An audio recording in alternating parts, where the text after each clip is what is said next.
নমস্কার বন্ধুরা, স্বাগত তোমাদের নিজের জ্ঞানপথিক বাংলা এডুকেশন চ্যানেলে।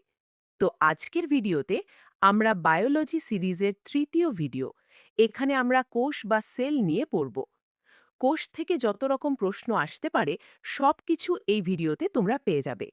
আর এই টপিকটা কিন্তু খুবই গুরুত্বপূর্ণ। তোমরা যে পরীক্ষারই প্রস্তুতি নাও না কেন, কোষ থেকে অন্তত একটা প্রশ্ন আসবেই। তাই যদি পুরো ভিডিওটা মন দিয়ে দেখো, তাহলে এখান থেকে বাইরে গিয়ে আর কোনো প্রশ্ন তোমাদের কাছে নতুন লাগবে না। প্রথমে আমরা পুরো টপিকটা ভালোভাবে বুঝব, আর শেষে আগের বছরের প্রশ্ন, প্রিভিয়াস ইয়ার কোয়েশ্চেন্স দেখব। তাই পুরো ভিডিওটা দেখতে হবে, আর শেষে ওই প্রশ্নগুলো অবশ্যই প্র্যাকটিস করতে হবে। চলো, দেরি না করে শুরু করি। তো কোষ কি? জীবের গঠনগত ও কার্যগত মৌলিক একককেই কোষ বা সেল বলা হয়। জীব মানে লিভিং অর্গানিজম। আগের ভিডিওতে আমি তোমাদের জীব সম্পর্কে বিস্তারিত বলেছিলাম, আর সেখানেই কোষের একটা প্রাথমিক ধারণা দিয়েছিলাম। দেখো, আমাদের শরীরটাই তো অনেক কোষ দিয়ে তৈরি। যদি আমরা শরীরকে ছোট থেকে ছোট অংশে ভাঙতে থাকি, তাহলে যে কোনো জীবের সবচেয়ে ছোট একক হলো কোষ। ইংরেজিতে একে বলে সেল।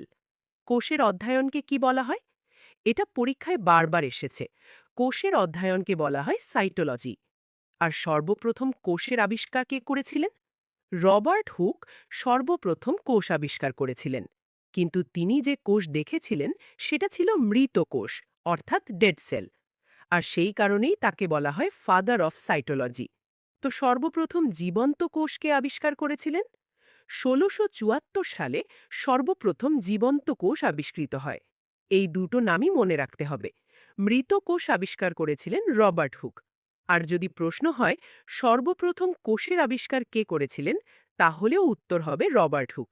কারণ যদিও তিনি মৃত কোষ দেখেছিলেন, তবু সর্বপ্রথম কোষ আবিষ্কারের কৃতিত্ব তারই। আর জীবন্ত কোষ আবিষ্কার করেছিলেন লিউয়েন হুক ১৬৭৪ সালে। এরপর আসে কোষতত্ত্ব। জার্মানির একজন উদ্ভিদ বিজ্ঞানী এবং একজন প্রাণী বিজ্ঞানী এই কোষতত্ত্ব দিয়েছিলেন। তারা কোষতত্ত্বে কয়েকটা গুরুত্বপূর্ণ কথা বলেছিলেন। প্রথমত, প্রতিটি জীবের উৎপত্তি হয় একটি কোষ থেকে। প্রতিটি জীবের শরীর এক বা একাধিক কোষ দিয়ে গঠিত। যেমন আমাদের শরীর, এটা অনেক কোষ মিলে তৈরি। যে জীব একটা মাত্র কোষ দিয়ে তৈরি, তাদের আমরা খালি চোখে দেখতে পারি না।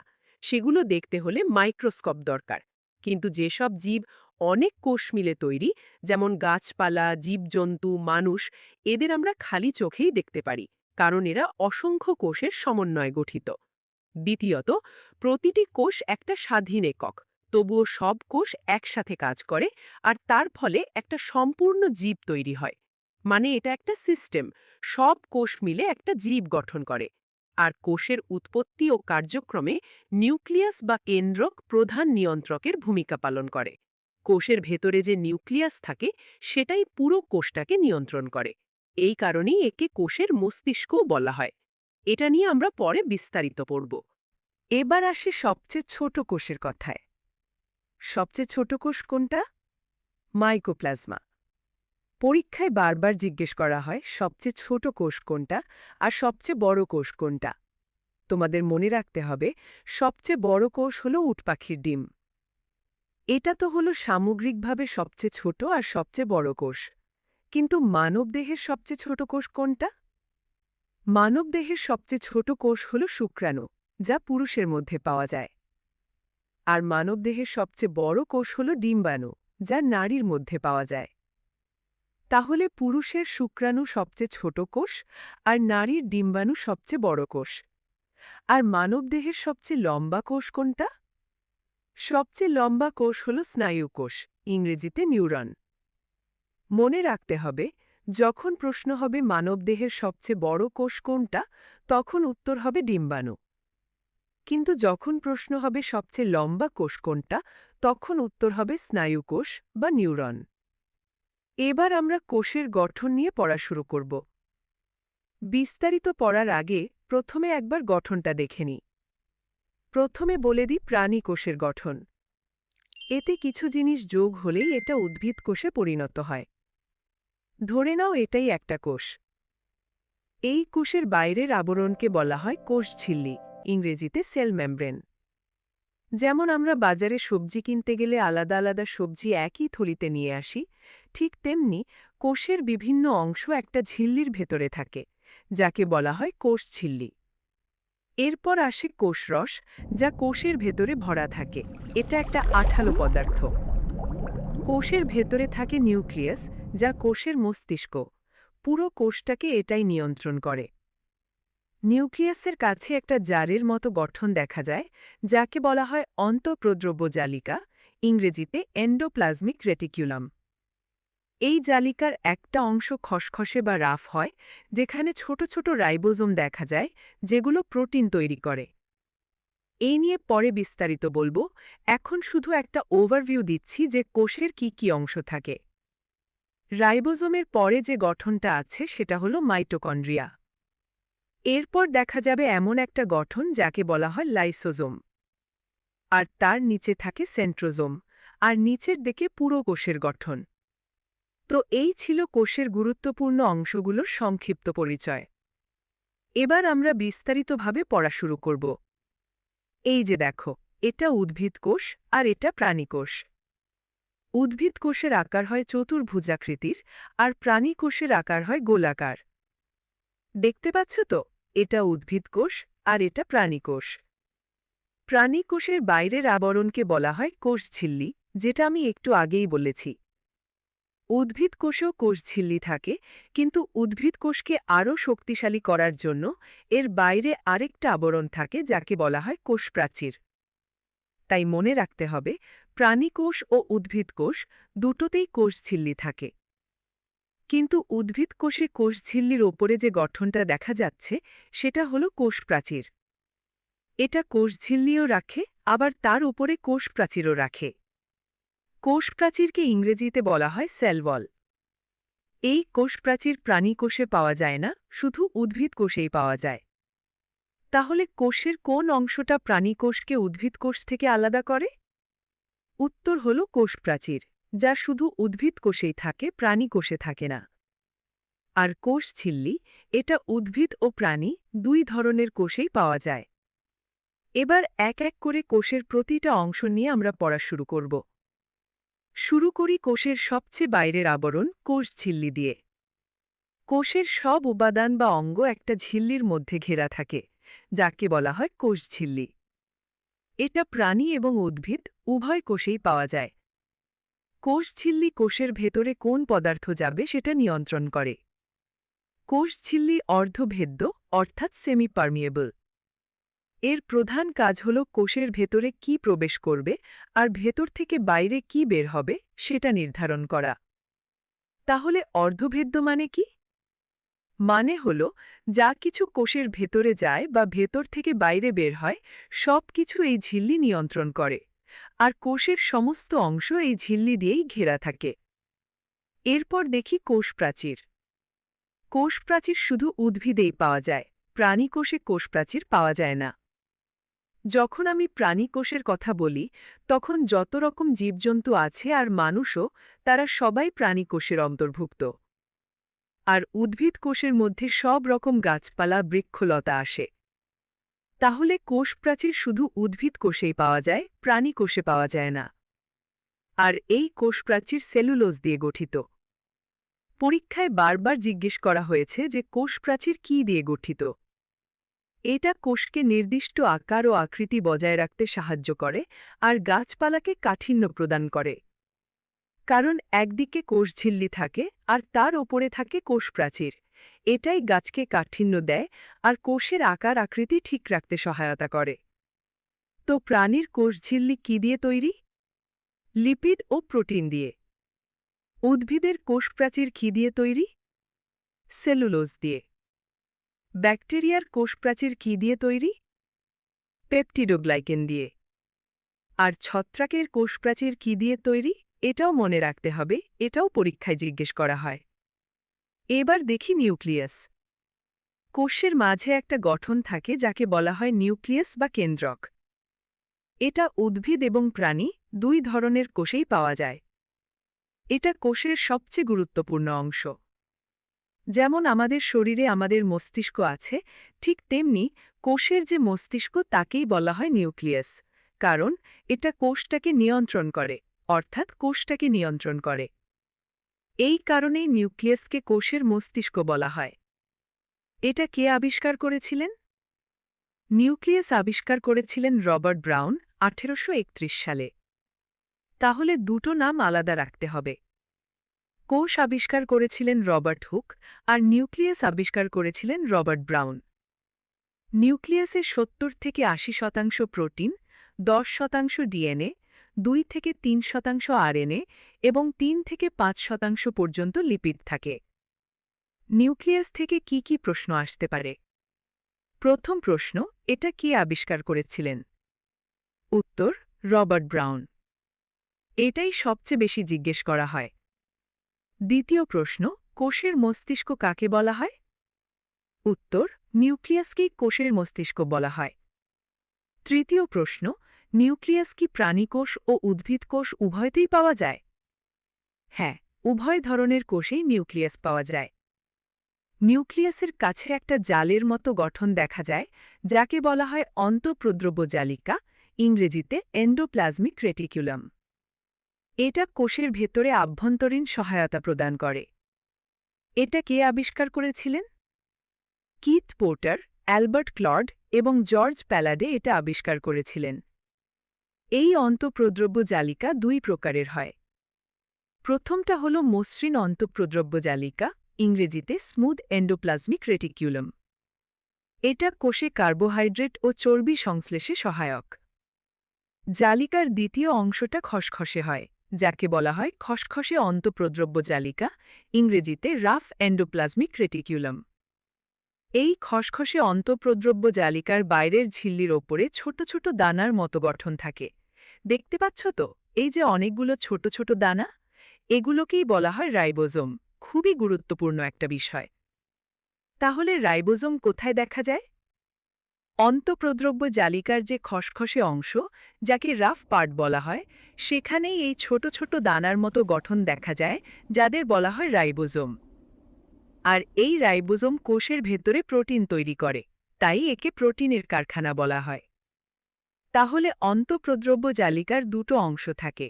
একটা অংশ থেকে কার্বোহাইড্রেট ও চর্বি তৈরি হয়, আর যে খসখসে অংশ থাকে সেখানে অনেক ছোট ছোট দানার মতো গঠন থাকে, যাদের বলা হয় রাইবোজোম। আর রাইবোজোম কোষের ভেতরে প্রোটিন তৈরি করে। এবার আমরা রাইবোজোম নিয়ে পড়ব। রাইবোজোম উদ্ভিদ কোষ ও প্রাণী কোষ দুই ধরনেই পাওয়া যায়, আর এটা আবিষ্কার করেছিলেন জর্জ প্যালাডে। এটা কোষের সবচেয়ে ছোট অংশ, অর্থাৎ পুরো কোষের সবচেয়ে ছোট অংশ কোনটা? রাইবোজোম। এটা রাইবোনিউক্লিক অ্যাসিড নামক অম্ল ও প্রোটিন দিয়ে গঠিত। রাইবোজোমের কাজ কি? প্রোটিন সংশ্লেষ করা, অর্থাৎ প্রোটিন তৈরি করা, এটাই এর কাজ। এই কারণেই একে প্রোটিনের কারখানা বলা হয়। পরীক্ষায় ঠিক এই প্রশ্নই জিজ্ঞেস করা হয়, প্রোটিনের কারখানা কাকে বলা হয়? উত্তর হলো রাইবোজোম, কারণ এখান থেকেই সারা শরীরে প্রোটিন সংশ্লেষণ হয়। আর দ্বিতীয় প্রকারকে বলা হয় এইটিএস। এস মানে কি? এর পূর্ণরূপ হলো সেডিমেন্টেশন কোএফিসিয়েন্ট। এটা মুখস্থ রাখার দরকার নেই, শুধু এটুকু জানলেই যথেষ্ট যে রাইবোজোম দুই প্রকারের হয়, 70S এবং 80S। 70S রাইবোজোম কোথায় পাওয়া যায়? ছোট আকারের জীবে, যেমন ব্যাকটেরিয়ায়, মাইটোকন্ড্রিয়ায়, যাদের প্রোটিনের প্রয়োজন খুবই কম, তাদের মধ্যে 70S রাইবোজোম থাকে। যেমন ব্যাকটেরিয়া, এত ছোট যে খালি চোখে দেখা যায় না, এদের মধ্যে 70S রাইবোজোম থাকে। আর যাদের আমরা খালি চোখে দেখতে পারি, যেমন জীবজন্তু, মানুষ, এদের মধ্যে থাকে 80S রাইবোজোম, যা বেশি প্রোটিন তৈরি করে। এরপর কোষের পরবর্তী অংশ হল মাইটোকন্ড্রিয়া। এটা কে আবিষ্কার করেছিলেন? 1880 সালে কলিকর আবিষ্কার করেছিলেন। তিনি পতঙ্গের পেশি কোষে এটা প্রথম দেখেছিলেন, কিন্তু তিনি এর নাম মাইটোকন্ড্রিয়া রাখেননি। এরপর কি হয়েছিল? 1890 সালে অল্টম্যান কোষের উপস্থিতি সম্পর্কে বলেছিলেন। প্রথমে কলিকার পতঙ্গের পেশিকোষে এটা লক্ষ্য করেন, পরে 1890 সালে অল্টম্যান কোষের উপস্থিতির কথা বলেন। কিন্তু তিনিও এর নাম মাইটোকন্ড্রিয়া রাখেননি, তিনি এর নাম রেখেছিলেন বায়োব্লাস্ট। তারপর 1898 সালে কার্ল বেন্ডা নামের একজন বিজ্ঞানী এর নাম রাখেন মাইটোকন্ড্রিয়া। তাহলে 1880 সালে প্রথম পতঙ্গের পেশিকোষে কলিকার এই গঠনটা লক্ষ্য করেন। এরপর অল্টম্যান কোষের উপস্থিতি সম্পর্কে বলেন এবং এর নাম রাখেন বায়োব্লাস্ট। আর পরবর্তীতে 1898 সালে কার্ল বেন্ডা এর নাম রাখেন মাইটোকন্ড্রিয়া। তাহলে মাইটোকন্ড্রিয়া কি? এটা কোষরসে পাওয়া যাওয়া গোলাকার বা সূত্রাকার গঠন। মাইটোকন্ড্রিয়া দ্বৈত ঝিল্লি দিয়ে ঘেরা থাকে, একটা অন্তঃঝিল্লি আর একটা বহিঃঝিল্লি। এই দুটো ঝিল্লি দিয়ে এটা ঘেরা থাকে। আর এর ভেতরে যে ভাঁজের মতো গঠন দেখা যায় তাদের বলা হয় ক্রিস্টি। মাইটোকন্ড্রিয়ার কাজ কি? মাইটোকন্ড্রিয়াকে কোষের শক্তি কেন্দ্র বা পাওয়ার হাউস বলা হয়, কারণ এটা কোষের শক্তি উৎপন্ন করে। তাই একে কোষের পাওয়ার হাউস বলা হয়। মাইটোকন্ড্রিয়া থেকে যতবারই প্রশ্ন এসেছে, প্রায় সব সময়ই জিজ্ঞেস করা হয়েছে কোষের পাওয়ার হাউস কাকে বলা হয়। উত্তর হলো মাইটোকন্ড্রিয়া। আর মাইটোকন্ড্রিয়ার সাথে সম্পর্কিত কাজ হলো এটিপি তৈরি এবং খাদ্যের জারণ। এর কাজ হলো কোষের ভেতরে শক্তি উৎপন্ন করা, তাই একে কোষের শক্তি কেন্দ্র বা পাওয়ার হাউস বলা হয়। এরপর কোষের পরবর্তী অংশ হলো লাইসোজোম। লাইসোজোম কে আবিষ্কার করেছিলেন? ক্রিস্টিয়ান ডে দুভ আবিষ্কার করেছিলেন। এর কাজ কি? এটা কোষের ভেতরে পাচনের কাজ করে। লাইসোজোমের ভেতরে কি থাকে? এর ভেতরে জল বিশ্লেষ্য এনজাইম থাকে। এরপর কি হয়? যখন কোষের কোনো অংশ কাজ করা বন্ধ করে দেয়, তখন এটা কি করে? সেই অংশটাকে নষ্ট করে দেয়। যখন কোষের কোনো অংশ কাজ করা বন্ধ করে দেয়, তখন নিউক্লিয়াস এটাকে নির্দেশ দেয় যে এই অংশটা কাজ করছে না, একে শেষ করে দাও। তখন লাইসোজোম সেই অংশের ওপর জল বিশ্লেষ্য এনজাইম ছিটিয়ে দেয় আর সেই অংশটা নষ্ট হয়ে যায়। তারপর তার জায়গায় কোষের নতুন অংশ তৈরি হয়। কিন্তু যখন গোটা কোষটাই কাজ করা বন্ধ করে দেয়, তখন কি হয়? তখন লাইসোজোম ফেটে যায় আর তার ফলে পুরো কোষটাই নষ্ট হয়ে যায়। এই জন্যই একে আত্মহত্যার থলে বলা হয়। একে সুইসাইড ব্যাগও বলা হয়। কারণ যখন কোষের একটা অংশ কাজ করে না, তখন এটা এনজাইম ছিটিয়ে সেই অংশকে নষ্ট করে দেয়। কিন্তু যখন গোটা কোষটাই কাজ করা বন্ধ করে দেয়, তখন এটা নিজে ফেটে যায় এবং পুরো কোষটাকে নষ্ট করে দেয়। তাই একে আত্মহত্যার থলে বলা হয়। পরীক্ষায় বহুবার জিজ্ঞেস করা হয়েছে কোষের কোন অংশকে আত্মহত্যার থলে বা সুইসাইড ব্যাগ বলা হয়। উত্তর হলো লাইসোজোম। লাইসোজোমের পরে কোষের পরবর্তী অংশ হল গলজি বস্তু, ইংরেজিতে গলগি বডি। গলগি বডি কে আবিষ্কার করেছিলেন? 1898 সালে ক্যামিলো গলগি এটা আবিষ্কার করেছিলেন। এটা কি কাজ করে? এটা পদার্থের পরিবহন করে, অর্থাৎ পরিবহনের কাজ করে। যেমন রাইবোজোম যেটা করে, প্রোটিন তৈরি করে, তাহলে সেই প্রোটিনকে কোষের অন্যান্য অংশে পৌঁছে দেয় কে? Golgi body. তাহলে গলগি বডির কাজ কি? এর কাজ হলো পরিবহন, তাই একে পরিবহন ব্যবস্থাপক বলা হয়। এরপরে আসে সেন্ট্রোজোম, ইংরেজিতে সেন্ট্রোজোম। এটা শুধু প্রাণী কোষেই পাওয়া যায়, অর্থাৎ উদ্ভিদ কোষে সেন্ট্রোজোম পাওয়া যায় না। এটা একটা নলাকার গঠন যা নিউক্লিয়াসের কাছেই অবস্থিত। এর কাজ কি? এটা কোষ বিভাজনে সহায়তা করে। এরপর কোষের পরবর্তী অংশ হলো রসধানী, ইংরেজিতে ভ্যাকিওল। এটা একটা নির্জীব গঠন আর এর ভেতরে তরল পদার্থ ভরা থাকে। এর ভেতরে প্রায় 90% পানি থাকে আর এটা একটা ঝিল্লি দিয়ে ঘেরা থাকে। রসধানীর ভেতরে এক ধরনের তরল থাকে যাকে বলা হয় কোষরস। আর এই কোষরসে পানি, খনিজ লবণ, কার্বোহাইড্রেট ইত্যাদি থাকে। প্রায় 90% পানিই এতে থাকে। রসধানী প্রাণী কোষে ছোট হয় আর উদ্ভিদ কোষে এটা বড় হয়। মনে রাখতে হবে, রসধানী প্রাণী কোষে ছোট আর উদ্ভিদ কোষে বড় আকারের হয়। এরপরে আসে লবক বা প্লাস্টিড। এটা শুধু উদ্ভিদ কোষেই পাওয়া যায়, প্রাণী কোষে পাওয়া যায় না। এর 3 প্রকার আছে। প্রথমটা হলো হরিত লবক, ইংরেজিতে ক্লোরোপ্লাস্ট। হরিত লবকের কাজ কি? এটা উদ্ভিদে খাদ্য তৈরি করে আর এটা পাতা ও কাণ্ডে পাওয়া যায়। এর ভেতরে একটা সবুজ রঞ্জক পদার্থ থাকে আর এর সাহায্যেই উদ্ভিদ সালোক সংশ্লেষ করে। এই কারণেই হরিত লবককে উদ্ভিদ কোষের রান্নাঘর বলা হয়। দ্বিতীয়টা হলো অবর্ণী লবক, ইংরেজিতে লিউকোপ্লাস্ট। এটা উদ্ভিদের সেই অংশে পাওয়া যায় যেখানে সূর্যের আলো পৌঁছায় না, যেমন শিকড়ে বা মাটির নিচের কাণ্ডে। এর কাজ কি? এটা খাদ্য সঞ্চয় করার কাজ করে। তৃতীয়টা হলো বর্ণিত লবক, ইংরেজিতে ক্রোমোপ্লাস্ট। যেমন উদ্ভিদের ফুল বা বীজের রং, এগুলো বর্ণিত লবকের কারণেই হয়। তাহলে বর্ণিত লবক রং প্রদানের কাজ করে। পরীক্ষায় এটাও জিজ্ঞেস করা হয়েছে যে টমেটোর লাল রং কোন লবকের কারণে হয়। উত্তর হলো লাইকোপিন। এই লাইকোপিনের কারণেই টমেটোর রং লাল হয়। গাজরের ভেতরে কোন লবক থাকে যা এটাকে রং দেয়? ক্যারোটিন। আর চুকন্দরের ভেতরে কোন লবক থাকে যা রং দেয়? বিটালিন। এই তিনটে লবকই মনে রাখতে হবে, কারণ পরীক্ষায় বারবার এসেছে। টমেটোর ভেতরে থাকে লাইকোপিন, গাজরের ভেতরে থাকে ক্যারোটিন, আর চুকন্দরের ভেতরে থাকে বিটালিন। তো এভাবেই আমরা প্রাণী ও উদ্ভিদ কোষের গুরুত্বপূর্ণ অংশগুলো পড়ে নিলাম। সিলিয়া ও ফ্ল্যাজেলা। এবার আসি সিলিয়া ও ফ্ল্যাজেলায়। এগুলো শুধু প্রাণী কোষেই পাওয়া যায়, উদ্ভিদ কোষে এগুলো পাওয়া যায় না। যেই সিলিয়া দেখতে পাচ্ছ, এর উপরে ছোট ছোট চুলের মতো গঠন থাকে। আর ফ্ল্যাজেলা দেখতে অনেকটা লেজের মতো। ঠিক যেমন আমাদের শরীরে ছোট ছোট লোম থাকে, ঠিক সেভাবেই সিলিয়া দেখতে হয়। ফ্ল্যাজেলাও শুধু প্রাণী কোষেই পাওয়া যায়। এদের উপরেও ছোট ছোট গঠন থাকে। আর ফ্ল্যাজেলার আকৃতিও অনেকটা লেজের মতো। তো আজকের ক্লাসে আমরা কোষের প্রায় সব গুরুত্বপূর্ণ অংশ কভার করলাম। পরের ভিডিওতে আমরা এই টপিকের প্রিভিয়াস ইয়ার প্রশ্নগুলো নিয়ে বসবো, তাই সেটা মিস করো না।